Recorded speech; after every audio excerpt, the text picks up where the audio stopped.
Chapter 24. When a man hath taken a wife, and married her, and it come to pass that she find no favor in his eyes, because he hath found some uncleanness in her, then let him write her a bill of divorcement, and give it in her hand, and send her out of his house. And when she is departed out of his house, she may go and be another man's wife. And if the latter husband hate her, and write her a bill of divorcement, and giveth it in her hand, and sendeth her out of his house, or if the latter husband die, which took her to be his wife, her former husband, which sent her away, may not take her again to be his wife, after that she is defiled, for that is abomination before the Lord. And thou shalt not cause the land to sin, which the Lord thy God giveth thee for an inheritance. When a man hath taken a new wife, he shall not go out to war, neither shall he be charged with any business, but he shall be free at home 1 year, and shall cheer up his wife which he hath taken. No man shall take the nether or the upper millstone to pledge, for he taketh a man's life to pledge.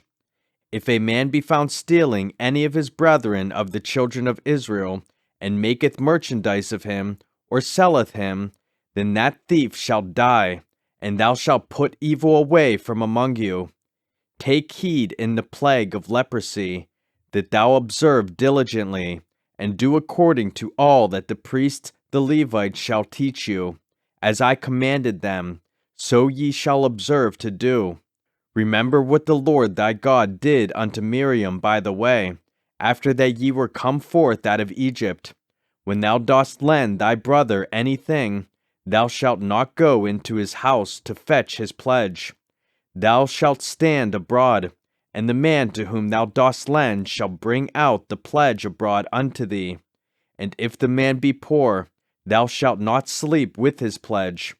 In any case thou shalt deliver him the pledge again when the sun goeth down, that he may sleep in his own raiment, and bless thee, and it shall be righteousness unto thee before the Lord thy God. Thou shalt not oppress an hired servant that is poor and needy, whether he be of thy brethren, or of thy strangers, that are in thy land within thy gates. At his day thou shalt give him his hire, neither shall the sun go down upon it, for he is poor, and setteth his heart upon it, lest he cry against thee unto the Lord, and it be sin unto thee.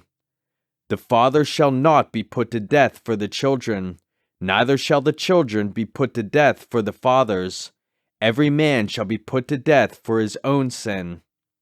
Thou shalt not pervert the judgment of the stranger, nor of the fatherless, nor take a widow's raiment to pledge. But thou shalt remember that thou wast a bondman in Egypt, and the Lord thy God redeemed thee thence. Therefore I command thee to do this thing.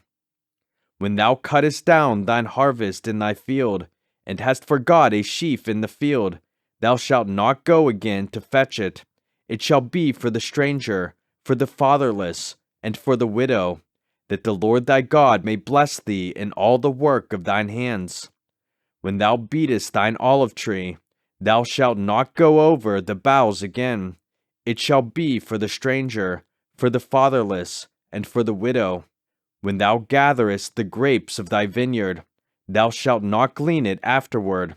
It shall be for the stranger, for the fatherless, and for the widow.